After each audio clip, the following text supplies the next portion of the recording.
سؤال كل سنة، سؤال كل موسم، سواء على الخاص او على العام، فاحنا بنجاوب فيه على العام عشان الناس كلها تعرف، عشان تعرف احنا شغالين ازاي. يا جماعة اكاديمية ديدو سبورت شغالة بنظام وسيستم معين. حضرتك شفت اكاديميات تانية شغالة بسيستم مختلف او اكاديميات تانية شغالة كله على بعضه؟ احنا مالناش دعوة، احنا عندنا سيستم معين.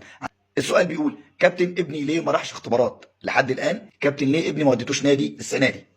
ده السؤال بتاع كل سنه. الاجابه من كابتن عيد شعبان قائد الاكاديميه. بصوا حبايبي اللعيبه، حبايبي اولياء الامور، جميع الناس كلكم على راسي، والاجابه ليكم كلكم واضحه وصريحه. احنا عندنا سيستم معين شغالين بيه في الاكاديميه.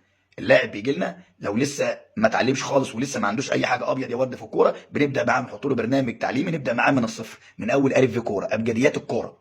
ابنك بدا يتطور معانا ويعلى من الليفل ده، يدخل ليفل اعلى، يدخل مع مستوى اعلى، تدريبات اعلى شويه، يدخل في التدريبات المركبه الخ لحد ما يوصل معانا للمستوى المتميز. تمام. من المستوى المتميز ده يبدا يشارك معانا في بطولات، يبدا يتعرض على الانديه ويروح اختبارات.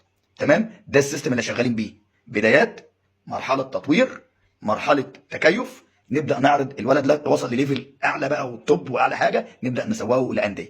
هل كل اللعيبه سواسيه؟ لا، في بعض اللعيبه بتستجيب بسرعه وبعض اللعيبه بتستجيب ببطء. يعني وارد ابن حضرتك يقعد معايا سنه وما يتطورش قوي او بنسبه كبيره، وارد ابنك يقعد معايا شهرين ويتطور بنسبه كبيره. ده بيعتمد على ايه؟ بيعتمد على سرعه استيعاب ابنك، بيعتمد على سرعه ذكاء ورد فعل ابنك، بيعتمد على قدرات ابنك الذهنيه والعقليه، بيعتمد على نسبه الموهبه الكرويه اللي ربنا اداها للولد، بيعتمد على انتظام الولد في التدريب الكويس، في النوم المبكر، في التغذيه السليمه. كل دي عوامل مؤثره، مش المدرب بس.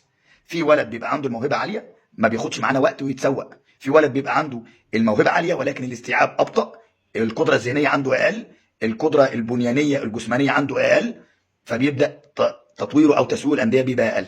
تمام. ده شرح مبسط لكل حاجه. انا مش هكدب عليك واقول لك هودي لك ابنك اختبارات، طب ابنك لسه مش مؤهل لكده، اوديه يسقط، اوديه ما ينفعش، يبقى ملاش اي لازمه وملاش اي قيمه. ضيعنا وقت حضرتك، ضيعنا وقت الولد، احبطنا الولد وضيعنا وقتنا احنا.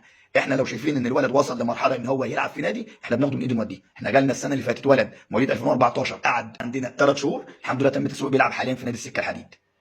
السنه اللي قبل اللي فاتت جالنا ولد 2011 قعد عندنا 4 شهور، وبفضل الله سويناه على طول نادي فيوتشر مودرن سبورت. عندنا ولد قعد 4 سنين ما يلعبش وما بيروحش اختبارات، دلوقتي ما شاء الله بيلعب في بتروجيت. فالفكره امتى مش بتاعتنا، حسب ما الولد سرعه استيعابه واستجابته وتطويره تيجي احنا بنوديه. لانه اصلا ولد بيجي لي عندي تخين، انا اصلا ما ينفعش ابدا اشتغل معاه غير لما اظبط جسمه.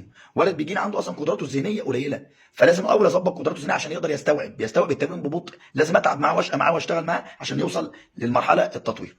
فدي اجابتي، شكرا ليكم. بمجرد ما بنلاقي ولد مميز استوى ومستواه يؤهله ان هو يلعب في نادي، احنا بناخده من ايده ونوديه انديه بدون مقابل مادي. السلام عليكم.